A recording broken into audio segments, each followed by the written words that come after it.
நம்ம சேனலில் வீடியோ போட்டோடனே உங்களுக்கு மெசேஜ் வரணும் அப்படின்னு நீங்கள் நினச்சிங்கன்னா ரைட் சைடில் இருக்கிற ரெட் கலர் சப்ஸ்கிரைப் பட்டனை ப்ரெஸ் பண்ணிக்கோங்க. அப்படியே பக்கத்தில் ஒரு பெல் சிம்பிள் வரும், அதையும் கிளிக் பண்ணிட்டீங்கன்னா உங்களுக்கு மெசேஜ் தவறாமல் வரும். சரி, வாங்க வீடியோக்குள்ளே போகலாம். வணக்கம் நண்பர்களே, இந்த வீடியோவை ஸ்கிப் பண்ணாம முழுமையா பாருங்க. உங்க மனதை நெகிழ வைக்கிற சம்பவம் ஒன்று இந்த வீடியோவில் இருக்கு. அதனால இந்த வீடியோவை ஸ்கிப் பண்ணாம கடைசி வரைக்கும் பாருங்க. வாங்க வீடியோக்குள்ள போகலாம். கும்பகோணம் பகுதியை சேர்ந்தவர் பெயர் தான் ஆறுமுகம். இவருக்கு ஒரே ஒரு பொண்ணு, அம்மா கிடையாது. ஏன்னா இந்த பொண்ணு பிறந்த உடனே ஆறுமுகத்தோட மனைவி இறந்து போயிடுறாங்க. அதனால் இன்னொரு கல்யாணமும் செஞ்சிக்காம தான் மகளை நல்லபடியாக படிக்க வச்சு ஆளாக்கி நல்ல ஒரு இடத்துல கட்டி கொடுக்கணும் அப்படின்றது தான் இவருடைய கனவும் கூட. இவர் காய்கறி வியாபாரி. இவர் பார்த்தீங்கன்னா தள்ளு வண்டியில் தான் வியாபாரமும் செய்வார். இந்த ஆறுமுகத்தோட பொண்ணு நல்லபடியாக படிக்க வைக்கணும் அப்படின்றதுக்காக எப்பயுமே தான் அப்பாவை நினச்சி பெருமைப்படுறது உண்டு. அப்பாவும் பொண்ணும் அவ்வளோ ஒரு பாசப்பிரிய இணைப்பிரியாத நண்பர்கள் மாதிரியே பழகுவாங்க. இப்போ அந்த பொண்ணு வயசுக்கு யூஜி கல்லூரியில் படிக்க ஆரம்பிச்சிடுச்சு. கல்லூரியில் 3ஆம் ஆண்டு படிச்சுக்கிட்டு இருக்குது அந்த பொண்ணு. எப்படியாவது அந்த பொண்ணை நல்லபடியாக படிக்க வச்சு ஆளாக்கணும் அப்படின்ற அந்த தந்தைக்கு தகுந்தாற் போல் அந்த பொண்ணு தீபாவும் பார்த்தீங்கன்னா கல்லூரியிலேயே பார்த்தீங்கன்னா ஃபஸ்ட்டு கோல்டு மெடல் அப்படின்ற மாதிரி ரேங்க் எடுத்துக்கிட்டே தான் இருக்குது. ஸ்டார்டிங் ஃபஸ்ட் இயர்லேருந்து செகண்ட் இயர்லேருந்து தேர்ட் இயர்லேருந்து அந்த பொண்ணு தான் காலேஜ்லேயே டாப் நம்பர் 1. அந்த பொண்ணு பார்த்தீங்கன்னா மற்ற பசங்களை யாரையுமே திரும்பியே பார்க்காது. காதல்ன்ற ஒரு வார்த்தையை பிடிக்கவே பிடிக்காது தீபாவுக்கு. தான் அப்பா சொல்கிற பையனை தான் கட்டிக்கணும், தான் அப்பா என்ன சொல்கிறாரோ அதுதான் முடிவு அப்படின்ற மாதிரி தான் தீபாவுக்கு எப்பயுமே எண்ணம். அந்த அளவுக்கு உறுதியாக இருக்கும் அந்த பொண்ணு. அப்படிப்பட்ட அந்த பொண்ணை அதே கல்லூரியில் படிக்கிற அரவிந்த் அப்படின்ற ஒரு பையன் 3 வருஷமாக காதலிச்சுக்கிட்டு இருக்கான். என்னைக்கு தீபா ஃபஸ்ட் இயரில் ஜாயின் பண்ணாலோ அன்னையிலிருந்தே இவனுக்கும் அந்த பொண்ணு மேலே காதல். ஆனால் அந்த பொண்ணுக்கிட்ட ஏற்பட்ட அந்த காதலை முதல் வருஷமே பார்த்தீங்கன்னா அவன் சொல்லிட்டான். ஆனாலும் அந்த பொண்ணு தான் அப்பா சொல்கிற பையனை தான் கட்டிப்பேன் அப்படின்ற உறுதியோடு இருக்கிறதால அவனுடைய காதலெல்லாம் பார்த்தீங்கன்னா ஒரு பொருட்டாவே எடுத்துக்கல. அதனால் படிப்பில் முழு கவனமும் செலுத்தி தன்னுடைய படிப்பை தான் வெற்றிகரமாக முடிக்கணும், அதுக்கப்புறம் தான் அப்பா சொல்கிற பையனை தான் கட்டிக்கணும் அப்படின்ற ஒரு உறுதியோடு இருக்காங்க. இவனும் எவ்வளவோ ட்ரை பண்ணி பார்க்குறான். அந்த பொண்ணை பார்த்தீங்கன்னா அவனால் பார்த்தீங்கன்னா காதலிக்க வைக்கவே முடியல. இதையெல்லாம் பார்த்துக்கிட்டு இருந்த இவனுடைய நண்பர்கள், அரவிந்தோட பணக்கார நண்பர்கள், ஏன்னா அரவிந்த் ஒரு மிகப்பெரிய பணக்கார பையன். அரவிந்த் இண்டஸ்ட்ரீஸ் ஆஃப் கம்பெனி அப்படின்ற ஒரு கம்பெனியோடைய முதலாளி அப்படின்னே சொல்லலாம். இப்படிப்பட்ட பையன் பார்த்தீங்கன்னா ஒரு ஏழை பெண்ணை கல்யாணம் பண்ணணும், காதலிக்கணும் அப்படின்னு துடிக்கிறான். இதை பார்த்து அவனுடைய நண்பர்கள், அதாவது பணக்கார நண்பர்கள் மட்டும் பார்த்தீங்கன்னா அவனை ஒரு நாள் கூப்பிட்டு அட்வைஸ் பண்ண ஆரம்பிக்கிறாங்க. அதுவும் தேர்ட் இயரில் தான்.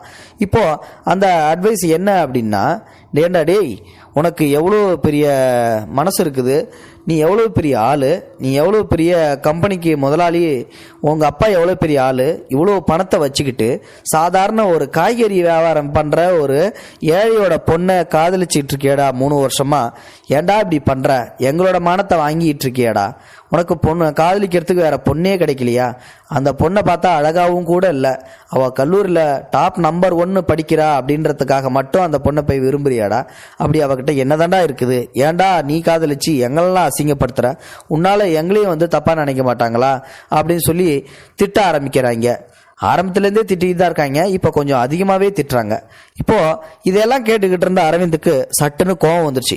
இதுக்கு மேலே ஒரு வார்த்தை பேசுனீங்க அவ்வளோதாண்டா உங்களுக்கு மரியாதை, நீங்களாம் என்னோட ஃப்ரெண்ட்ஸு, பணக்கார பையன் அப்படின்றதெல்லாம் எனக்கு ஒரு ஓரம் இருக்கட்டும், ஆனால் நமக்குள்ள ஃப்ரெண்ட்ஷிப் மட்டும்தாண்டா இருக்குது, பணம் இருக்குது அப்படின்றதெல்லாம் என் கண்ணுக்கு தெரியவே கிடையாது. ஏண்டா எங்கள் அப்பாவை பற்றி உங்களுக்கு என்ன தெரியும், நான் காதலிக்க போற பொண்ணை பற்றி உனக்கு என்னடா தெரியும், அவள் யார் தெரியுமா, நான் மற்ற பொண்ணுங்க என்கிட்ட நிறைய பேர் லவ் சொல்லியிருக்காங்கடா இந்த 3 வருஷத்தில். அதெல்லாம் என் பின்னாடி இருக்கிற பணத்தை பார்த்து தான் சொல்லியிருக்காங்களே ஒழிய என் மேலே ஆசைப்பட்டு கிடையாது. எல்லாருமே என்னை கல்யாணம் பண்ணிக்கிட்டா வசதியாக வாழலாம் அப்படின்னு சொல்லிட்டு தான் நிறைய பொண்ணுங்க என்கிட்ட லவ் சொன்னாங்க. நான் அதை எதுவுமே பெருசாக எடுத்துக்கல. ஆனால் நான் லவ் சொல்லியும் இன்னை வரைக்கும் என்னை திரும்பி பார்க்காம இருக்கிறாடா என் தீபா, அவளை தாண்டா பெருசாக நான் நினச்சிட்டு இருக்கேன். ஒருவேளை அவள் பணம்னு நினச்சி பெருசாக நினச்சிருந்தானா நிச்சயமாக நான் சொன்ன அடுத்த நிமிஷமே அவள் ஓகே சொல்லியிருப்பா. ஆனால் அவங்க அப்பாவோட வாக்கு தான் உறுதி, அவங்க அப்பா சொல்கிற பையனை தான் கல்யாணம் பண்ணிப்பேன் அப்படின்னு சொல்லிட்டு அவள் எவ்வளோ ஸ்ட்ராங்காக இருக்கா, அது தாண்டா எனக்கு பிடிச்சிருக்கு, அந்த மனசு தாண்டா எனக்கு பிடிச்சிருக்கு, அவள் தாண்டா நல்ல பொண்ணு, அதனால தாண்டா நான் இவ்வளோ நாள் அவளை விரும்பி துரத்தி லவ் பண்ணிட்டு இருக்கேன், உங்களுக்கெல்லாம் என் காதலை பற்றி என்னடா தெரியும், போங்கடா அப்படின்னு சொல்லிட்டு திட்டி விட்டுறான் அவங்க ஃப்ரெண்ட்ஸை. இதையெல்லாம் யதார்த்தமாக நின்று கேட்டுக்கிட்டு இருக்கா தீபா மறைஞ்சு நின்று, இவ்வளோ நல்ல பையனாக இருக்கானே, இவனை 3 வருஷமாக நம்ம ஒதுக்கி வச்சிட்டோமே அப்படின்னு சொல்லிட்டு அன்னையிலிருந்து தீபாவோட மனசில் காதல் மலர ஆரம்பிச்சிடுச்சு. ஆனால் அதை போய் அவங்ககிட்ட சொல்கிறதுக்கு பயம். இவ்வளோ நாளாக நம்ம அவனை வந்து வெறுப்பேற்றிட்டோமே, மேலும் இப்போ போய் சொன்னால் நம்மளை வந்து இவ்வளோ நாள் அலைய வச்சு பண்ணுறதுக்கு வேணும்னே சொல்கிறாள்னு சொல்லி கூட நினைப்பான். சரி இருக்கட்டும், ஆனது ஆகட்டும் அப்படின்னு சொல்லி சொல்கிறாங்க. ஒரு நாள் வந்து பார்த்தீங்கன்னா இவங்களுடைய கல்லூரி படிப்பும் முடிஞ்சிடுது, எக்ஸாம் முடிஞ்சு ஃபேர்வெல் டே வைக்கிறாங்க. ஸோ அந்த டைம் வந்து பார்த்தீங்கன்னா இவன் கடைசியாக நம்ம தீபா கிட்ட ஒரு நாள் பேசி பார்ப்போம் அப்படின்னு சொல்லிட்டு தீபா ஒரு நிமிஷம் அவங்ககிட்ட பேசணும் அப்படின்னு சொல்லி கூப்பிடுறான். என்ன அரவிந்த் அப்படின்னு சொல்லி தீபாவும் கேட்குறாங்க. அப்போதான் வந்து அரவிந்த் தன்னுடைய காதலை பற்றி சொல்கிறான். இல்லை தீபா, நீ வருஷம் ஜாயின் பண்ணப்பவே உன்னை எனக்கு ரொம்ப பிடிச்சிருந்தது, அதனால அவங்ககிட்ட நான் என் லவ்வை சொன்னேன். இது வரைக்கும் நீ வந்து அதுக்கான அர்த்தத்தையே சொல்லவே இல்லை. பதில் சொல்லுவேன்னு சொல்லி நானும் எவ்வளோ நாள் வெயிட் பண்ணேன். ஆனால் இன்னைக்கு நீ காலேஜே முடிச்சுட்டு போகிற, இப்பயாவது என் காதலுக்கு என்ன வழின்னு சொல்லி சொல்ல, இல்லாட்டி நான் உன்னை நினச்சே செத்துருவேன் தீபா அப்படின்னு சொல்லி சொல்கிறான். இப்போ நம்ம காதல் வந்து நிறைவேறுமா அரவிந்த் அப்படின்னு சொல்லி தீபா சொல்கிறான். இதை கேட்டு அவனுக்கு அப்படியே ஒரு நிமிஷம் ஆடி போயிடுறான். என்ன தீபா சொல்கிற, நீ என்னை லவ் பண்ணுறியா அப்படின்னு சொல்லி கேட்கும்போது, நான் உன்னை ஆரம்பத்துலேருந்தே லவ் பண்ணிட்டு தான் இருந்தேன், ஆனால் நீ பணக்கார பையன் அப்படின்றது எனக்கு நல்லாவே தெரியும். அதனால் உன் மனசில் கொஞ்சம் பணக்கார திமிரு இருக்கும், இவெல்லாம் நமக்கு சரியாக வரமாட்டான் அப்படின்னு சொல்லி என் மனசை நானே மாற்றிக்கிட்டேன். மேலும் எங்கள் அப்பா சொல்கிற பையனை தான் நான் கட்டிப்பேன்ற உறுதியோடவும் இருந்தேன். ஆனால் ஒரு நாள் நீ உன் ஃப்ரெண்ட்ஸுங்களோட பேசிக்கிட்டு இருந்த பார்த்தியா, எங்கள் அப்பாவை வந்து நீ விட்டு கொடுக்காம பேசினேன். அப்போ தான் உன் மனசை நான் புரிஞ்சுக்கிட்டேன். அன்னையிலிருந்து தான் உன் லவ்வையும் நான் ஏற்றுக்கிட்டேன். ஆனால் நம்மளுடைய காதல் எப்படி ஜெயிக்க போகுதுன்னு சொல்லி தெரியல அப்படின்னு சொல்லி வந்து சொல்கிறா. பரவாயில்ல, இதுக்கப்புறம் நான் எங்கள் அப்பா கிட்ட பேசுகிறேன், உங்கள் அப்பா கிட்டையும் பேசுகிறேன், ஒன்றும் பிரச்சனை இல்லை அப்படின்னு சொல்கிறான். இப்போதைக்கு பேச வேண்டாம் எங்கள் அப்பா கிட்ட, எங்கள் அப்பா ரொம்ப ஷாக் ஆகிடுவார், பின்னாடி பார்த்துக்கலாம் அப்படின்னு சொல்கிறாங்க. இதுக்கப்புறம் அவங்க 2 பேரும் வெளியே சுற்ற ஆரம்பிச்சிடுறாங்க. ஒரு நாள் வந்து பார்த்திங்கன்னா ஒரு ஐஸ்கிரீம் பார்லரில் வழக்கம் போல் அவங்க உட்காந்து ஐஸ்கிரீம் சாப்பிட்டுட்டு இருக்காங்க. அந்த நேரம் காய்கறி வண்டியை தள்ளிக்கிட்டு நம்ம ஆறுமுகம் அந்த பக்கமாக போகிறாரு. தான் பொண்ணு இன்னொரு பையனோட சேர்ந்து ஐஸ்கிரீம் சாப்பிட்டுட்டு இருக்கிறத பார்க்குறாரு. அதே நேரம் தீபாவும் அவங்க அப்பா ஆறுமுகத்தை பார்த்துடுறாங்க. உடனே வந்து பார்த்திங்கன்னா ரொம்ப ஷாக்கிங் ஆகிடுது, என்னடா அது அப்படின்னு சொல்லிட்டு ஏஞ்சி நின்று திருன்னு முழிச்சுக்கிட்டு இருக்கா தலை குனிஞ்சு. உடனே தான் பொண்ணுகிட்ட போயிட்டு, நீ ஏமா தலை குனிஞ்சு நிற்கிற, நீ என் பொண்ணுமா, நீ என்னைக்குமே தப்பு செய்ய மாட்டேன்னு எனக்கு நல்லாவே தெரியும், அதனால நீ செஞ்சதெல்லாம் வந்து சரிதாம்மா, காதல்ன்றது ஒரு பெரிய மோசமான வியாதி இல்லை, அது செய்யக்கூடாத தப்பும் கிடையாது, நிச்சயமா வந்து செய்யலாம், என் பொண்ணு ஒரு முடிவு எடுத்திருந்தான்னா அதில் நியாயம் இருக்கும் அப்படின்னு சொல்லிட்டு வந்து சொல்கிறாங்க. தம்பி நீ யாருப்பா, என்ன ஊர் அப்படின்னு சொல்லிட்டு கேட்கும்போது, நான் வந்து என் பேர் அரவிந்த் அங்கிள், எங்கள் அப்பா வந்து ஒரு மிகப்பெரிய கம்பெனியோட ஓனர், அரவிந்த் குரூப் ஆஃப் இண்டஸ்ட்ரீஸோட எம்டி தான் எங்கள் அப்பா அப்படின்னு சொல்லிட்டு வந்து சொல்கிறாப்புல. அப்பா தம்பி, அப்படா நீ பாலையாவோட பையனாப்பா அப்படிங்க சொல்கிறாங்க. அப்படியா, உங்களுக்கு எங்கள் அப்பாவை தெரியுமா? தெரியும்ப்பா. உங்கள் அம்மா நல்லா இருக்காங்களா? இன்னும் அப்படியே தான் இருக்காங்களா? என்னையா பண்ணுறது, எங்கள் அம்மாவுக்கு தான் ஹார்ட் ஆப்ரேஷன் சொல்கிறாங்க, இது வரைக்கும் இதையும் கிடைக்கவே இல்லை, நாங்களும் எவ்வளோ முயற்சி பண்ணி பார்த்தோம், எங்கள் அம்மாவை ஆப்ரேஷன் பண்ணால் தான் காப்பாற்ற முடியும்னு சொல்லியிருக்காங்க, இன்னும் அதே ஸ்டேஜில் தான் இருக்காங்க அப்படின்னு சொல்கிறான். அதுக்கப்புறம் வந்து பார்த்திங்கன்னா, சரியா ஐயா என் கடையில் தான் அடிக்கடி வந்து காய்கறி வாங்கிட்டு போவார் வரும்போது போகும்போதெல்லாம், அதனால தான் கேட்டேன், உங்கள் ஐயாவையும் எனக்கு நல்லாவே தெரியும் அப்படின்னு சொல்லும்போது, சரிப்பா இப்போதைக்கு நீங்கள் இதை பற்றி பேச வேண்டாம், அவங்கவுங்க வீட்டுக்கு போங்க அப்படின்னு சொல்லிட்டு தான் பொண்ணை அழைச்சிக்கிட்டு வீட்டுக்கு வந்துடுறாரு. வீட்டுக்கு வந்த தீபா மனசுக்குள்ளே ஒரு நிரடல் ஓடிக்கிட்டே இருக்குது.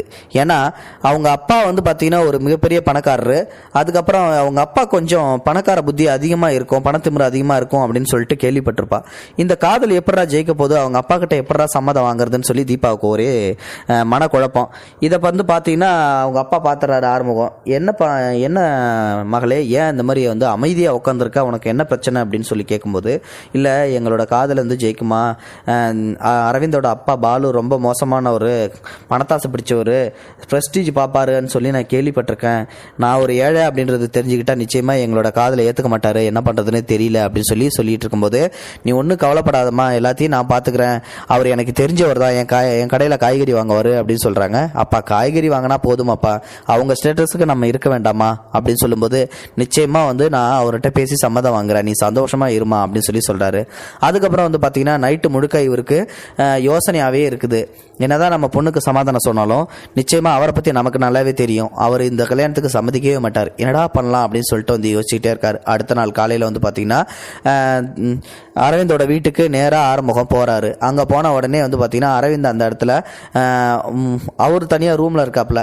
இங்கே பாலு வந்து பார்த்தீங்கன்னா ஹாலில் உட்காந்து பேப்பர் படிச்சுட்டு இருக்காரு. காலிங் பில் அழுத்துற சத்தம் கேட்ட உடனே கதவை திறக்கிறான் வேலைக்காரன். உடனே உள்ளே போகிறாரு. என்ன முகம் என்ன அந்த பக்கம் அப்படின்னு சொல்லி கேட்கும்போது, இல்லையா அவங்கள பார்த்து தான் ஒரு விஷயம் பேசணும் அப்படின்றாப்புல. அப்படியா என்ன விஷயம் அப்படின்னு சொல்லும்போது தான் பொண்ணோட லவ்வை பற்றி வந்து சொல்கிறாப்புல.